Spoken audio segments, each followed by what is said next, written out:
Hello geometry students, my name is Jamie Amy and this video is our discussion starting chapter 7, and we're going to cover two sections in this video, section 7.1 and 7.2. 7.1 title is Ratios and Proportions. All right, let's practice writing a ratio as a fraction in its simplest form. So for this example, I want you to, it's a little review. I'll help you if you need it though.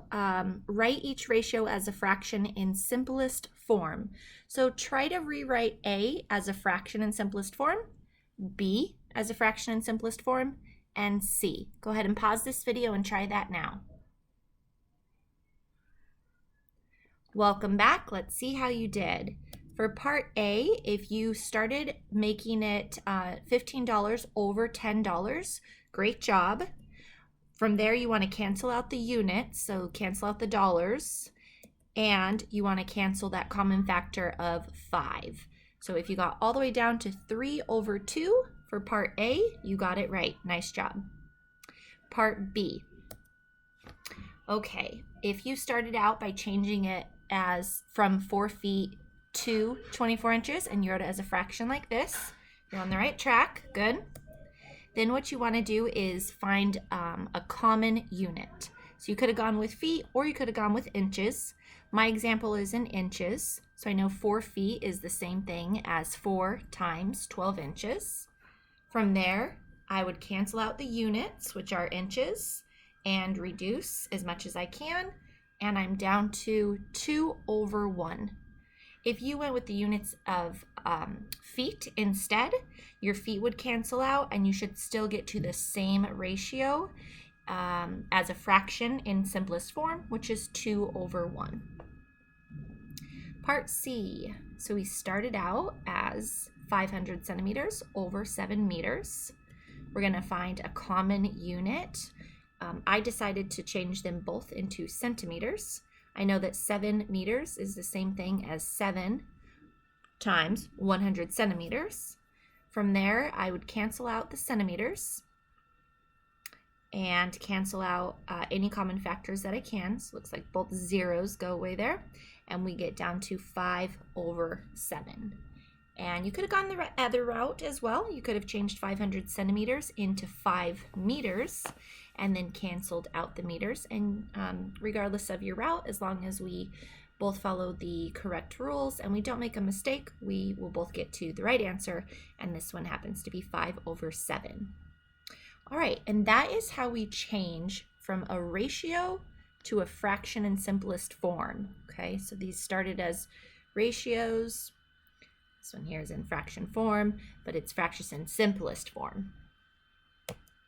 Okay, using ratios in geometry. So take a look at the rectangle shown. Looks like 7 feet in length, 5 feet in what we'll call the width. We are told that it is a rectangle, so we know opposite sides are congruent, 90-degree angles, diagonals bisect each other, all kinds of stuff. And we are asked in part A to find the ratio of its width to its length. All right, and you have to go in the order. So width to length. So width we have determined to be the 5 feet. Length we determined to be the 7 feet. So width over length. So we want to go in that order. Width to length. So width over length is 5 feet over 7 feet. And feet would cancel out, leaving us with the ratio 5 over 7. Okay, part B. They want us to find the ratio of its length to its perimeter. Okay, well, we have length, it's 7, but we don't have the perimeter. So no problem, we can calculate the perimeter rather easily. We know that the perimeter is equal to 2 lengths plus, oh, something's wrong with my screen there. 2 lengths plus 2 widths. There we go. So that would be equivalent to 2 of the 7 feet plus 2 of the 5 feet. So it gives us 14 plus 10. So this rectangle has a perimeter of 24 feet. Okay, so length to perimeter. Length is the numerator, perimeter is the denominator. Length is 7 feet, perimeter is 24 feet. Cancel and reduce the fraction if you can, and we get down to 7/24. And that would be the ratio of that rectangle's length to its perimeter. Ratios can go beyond just A to B. You can have extended ratios, like here we have A to B to C. The length of the sides of a triangle are in the extended ratio 3, 5, 6. So the perimeter of the triangle would be 98 units. Okay, now here's our task. What is the length of each side of that particular triangle? Okay, so let me draw a visual for you. Or there we go, we have a nice visual here. So the ratio 3, 5, 6. So that's where the constants 3, 5, and 6 come from. And notice they are all followed by the same variable x. Okay, and that's how it needs to be set up because we need it to remain 3 to 5 to 6. So x has to be the product of each of the 3, 5, and 6. You can't do like x, y, and z. So heads up for that. Now we know that the perimeter of the triangle is 98 units, so we can write an equation with an x in it, and that would be the 3x plus the 5x plus the 6x, and that's going to equal 98 units. So it'll look like this here. Combine like terms, divide both sides by 14, and so it turns out that x for this particular triangle is 7. So let's see what that means ultimately. 3 times 7, this is a 21 units. 5 times 7, this side is 35 units. And 6 times 7, this side is 42 units. So 21, 35, 42, you can see the side lengths like that. And then if you reduce each of those by the common factor of 7, that's where we get the 3, 5, 6 from. So all just ways to check your work. One last way to check it, just to be safe, would be 21 plus 35 plus 42. Make sure that that equals 98, and it does. All right, so it looks like all of our calculations are correct.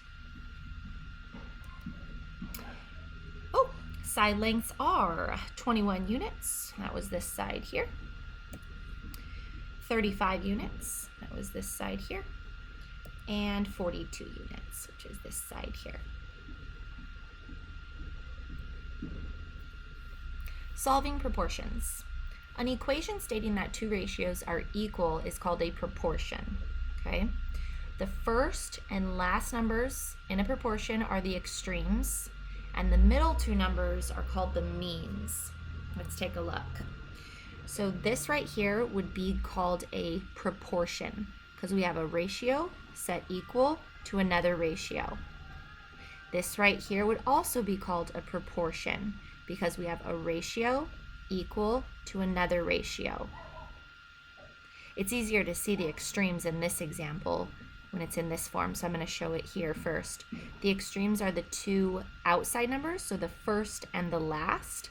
I just think they're extremely far. They're the extremes in distance away from the equal sign. And then the means are the middle two, 3 and 4.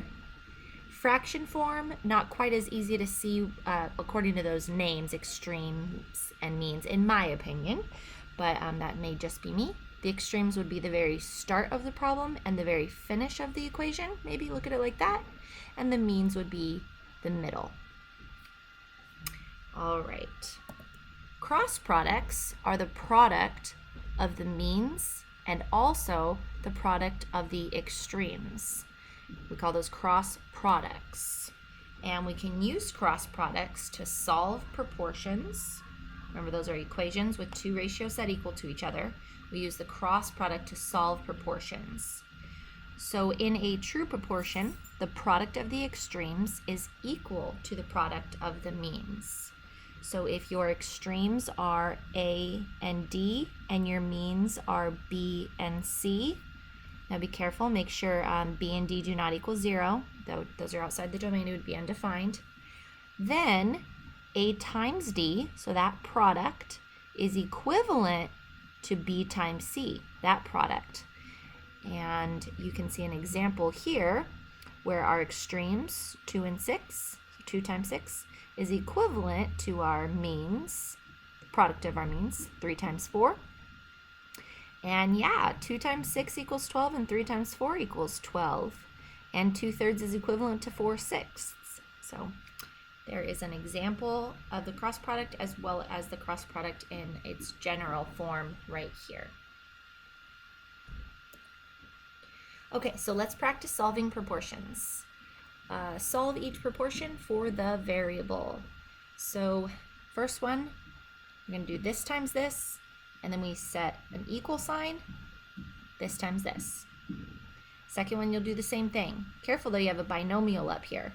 So it's going to be this times this, then an equal sign, this times this. All right, pause this video and try those now.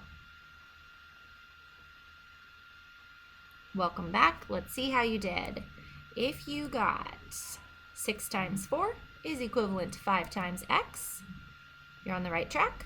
Then 24 is equivalent to 5x, which makes x equal to 24 over 5. Good job if you got that. If not, try to backtrack and find your mistake. Part B.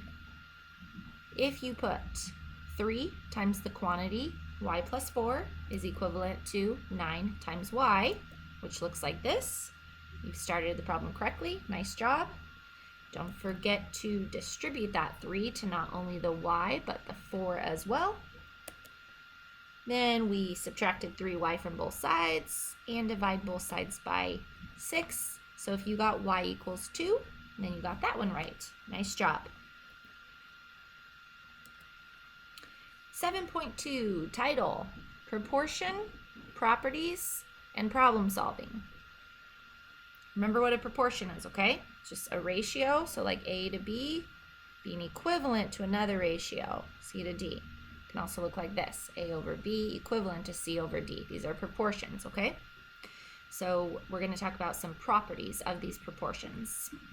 Okay, first one, we have A, B, C, and D do not equal 0, okay? That's important. And if that is our case, then A over B equals C over D is equivalent to, so here's an equivalent form, B over A, which is equivalent to D over C. So basically what has happened here is the numerators and the denominators have flipped. Okay, we call that the reciprocal. Okay, so take the reciprocal of the first fraction, the reciprocal of the second fraction, and it's still equivalent. How to apply it? You can see with this example that 2/3 equals 4/6 is our original proportion. But then if you take the ratio of both the reciprocal, of both ratios, it becomes 3 over 2 equals 6 over 4, which is also true. Okay, so the ratio of both sides leaves your proportions equal to each other. All right, another property of proportions. So here's our original proportion, A over B equals C over D, and that is equivalent to A over C equals B over D. So what happened here? It's not the reciprocal this time, but rather the means were switched. B and C were switched. So switching the means, and you can see through example here, if this is your original proportion, 2 over 3 equals 4 over 6, which is true. If you switch the means, now we have 4 over 2 equals 3 over 6, which is also true. Reduces to 1/2 over 1/2 if you need to see it like that. 2/3 is equivalent to 4/6 because 4/6 reduces to 2/3 if you need to see it like that.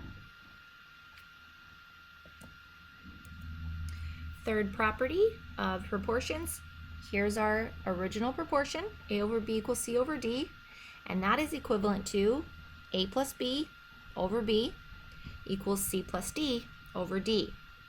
So what happened? How did we get from our original proportion to this? Well, we took our denominators and we added those to our numerators. So the numerators became the sum of the numerator and the denominator. And those proportions maintain equality. I think we need to see an example of this one, because that seems like, no, that would change it up, but maybe not. Let's look at an example. In each ratio, add the denominator to the numerator. So here's our original proportion, 2 over 3 equals 4 over 6, which is a true statement, because 4 over 6 reduces to 2 over 3. And apparently, that's equivalent to 2 plus 3 over 3 equals 4 plus 6 over 6. Let's check. This would be 5 over 3, and this would be 10 over 6. And yes, 10 over 6 reduces to 5 over 3. Those are equivalent still. So here on this slide, we have 3 different properties. 1, where you can take the reciprocal of each. 2, where you can switch the means. 3, where you can add the denominator to the numerator. And all 3 properties maintain equality. Do note that A, B, C, and D do not equal 0 for these properties to hold true. All right, let's try an example. Use the properties of proportions to write 3 proportions equivalent to this one. All right, so this is our original proportion. I want you guys to try and apply property 1, where you do the reciprocal of each, property 2, where you switch the means, and property 3, where you take the denominators and add them to the numerators. All right, pause the video and try to write the 3 equivalent proportions. Welcome back. Let's see how you did. If you, for the reciprocal one, came up with x over 3 equals y over 4, you got it right. Nice job. After applying property 2, switching the means, if you got 3 over 4 equals x over y, you got it right. Nice job. And the last one, applying property 3, which is add the denominator to the numerator. If you ended up with 3 plus x over x equals 4 plus y over y, then you got that one right as well. All right, so we have 1, 2, 3, 4 equivalent proportions. And I think this becomes a good subject of conversation when, let's say, you and someone else who's studying with you set your proportions up differently. So you're given 2 triangles. We'll get into these examples, but we're given 2 triangles, A, B, C, D, and maybe you decide to set yours up like, oh, well, I think A is to C the same as B is to D. And your classmate or whoever you're working with says, okay, well, I wrote it as A is to B as C is to D. And then you guys might be like, uh-oh, well, who's wrong? And the answer is neither of you. You wrote the proportion this way, someone else wrote it this way. These are equivalent proportions through property 2. Okay, so heads up for that. There's not one correct way to write a proportion of parts of a triangle or a figure. Okay, here's a triangle. It kind of looks like the one I just sketched. In the diagram, we have x is to y, 6, the same as y is to 7. I'm reading that right from here, okay? X is to 6, the same as y is to 7. All right, so what ratio completes the equivalent proportion x over y equals blank over blank?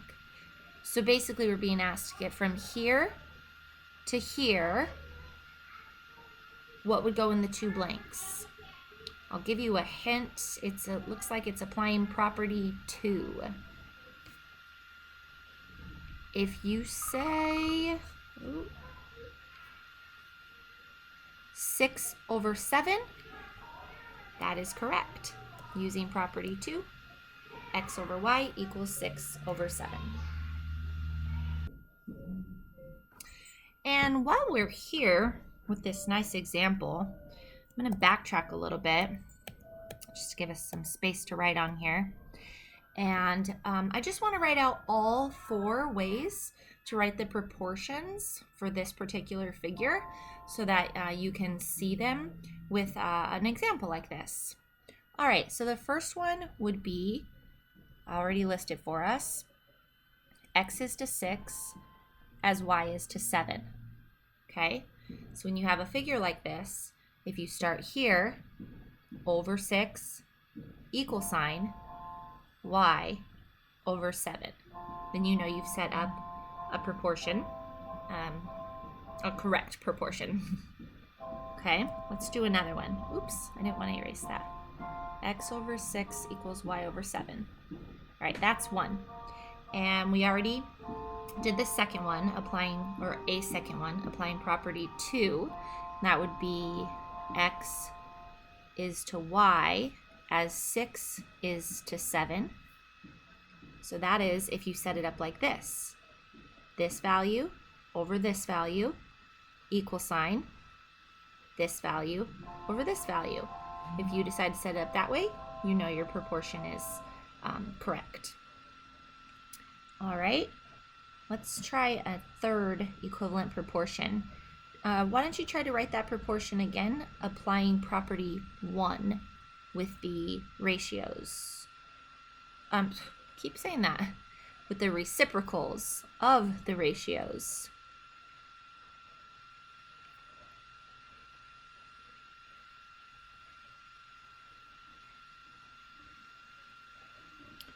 Okay, if you put 6 over x equals 7 over y, that would be correct, applying property 1. And now just looking at the figure, if you went with this over this, equal sign, this over this, you have an accurate equation, or a correct proportion. All right, last one. And that would be where we take the denominators and add them to the numerators. So I'm going to start off of this one here. That would be x plus 6 over 6 is equivalent to y plus 7 over 7. So x plus 6, what does that mean looking at the figure? Well, x plus 6 would be the side length of the large triangle divided by the side length of the small triangle, equal sign. Y plus 7, look at the figure. What does y plus 7 represent on the figure? If you said it's the side length of the large triangle, you are correct. And then you could put that over the side length of the small triangle. All right, hopefully you are okay with those 4 equivalent proportions. On a Chamber of Commerce map of Abita Springs, 5 miles corresponds to 2 inches on the map. So that's our scale factor right there. 5 inches on this map equals 5 miles in the real life Abita Springs. How many miles corresponds to 7 inches? All right, so to set this up, we're going to go with miles over inches. And the reason why is because it's miles 2 inches. That's what they asked us to set it up as. Had they said how many inches to blank many miles, then we would have set this up differently. Okay, so I'm going miles to inches. So I know, or we know from the scale factor given to us, that 5 miles is equivalent to 2 inches. That's where this first fraction comes from. Then we set an equal sign. And for our second proportion, we know we have x many inches, and we know we have the unknown we're being asked to solve, so x and 7. So it's really about where does the x go and where does the 7 go. So whichever value represents the miles goes in your numerator, and whichever value represents the inches goes in your denominator. So that's the value behind writing this out. And it turns out how many miles, so that's our unknown x, corresponds to 7 inches. So that is our denominator. So that is why x is on top and 7 is on bottom. Okay? Okay, now that we have written an equation or a proportion with an x in it, we can solve the proportion for x. Using the cross product, we'd have 5 times 7 is equivalent to 2 times x. That's 35 divided by 2 to isolate x gives us 17.5 as a mixed number, or 17.5 as a decimal. This right here is the form the improper fraction, mixed number, and decimal, okay? They're all equivalent. Always check your directions just to make sure they don't want a very specific way. If they say decimal, then you give them this, okay? All right. So 7 inches corresponds to 17.5 miles. The standard dose of an antibiotic is 4 cc's, which stands for cubic centimeters, for every 25 pounds of body weight. Okay, so if you were talking about a 25-pound, let's say, toddler, then that antibiotic administered should be 4 cc's. So you'd give that toddler 4 cc's, okay? And you can just double that. It looks like it's linear relationship. So a 50-pound, that's probably more like a 6-7-year-old, I don't know. You would double that. So it would be 8 cc's. Okay, so you go to 75 pounds, 100 pounds, 125 pounds, counting by 25s, you know how many cc's. But at that rate, what would the standard dose be for a 140-pound woman? Okay, it doesn't really go into our 25, 25, 25, 25, 25, because then there's this 15 that we need to get us to 40 pounds. So we know for each of her 25 pounds, we need to give her 4, 8, 12, 16, 20 cc's. But how many more cc's do we need to give her for that last 15 pounds? So what we would do is set up a proportion. We're going to make it the number of cc's over the number of pounds. Oh, there's a typo. UNTS is set up as 4 cc's for every 25 pounds. And that is equivalent to X many cc's for our 140-pound woman. Okay, use the cross product to solve that proportion. Divide both sides by 25. Reduce that fraction. And it turns out that our X is equivalent to 22.4. So you would want to administer that antibiotic, the amount being 22.4 cubic centimeters for a 140-pound woman. And that will conclude our discussion on section 7.1 and 7.2. My name is Emigh. Thank you for joining me, and I will see you next time for our discussion on section 7.3.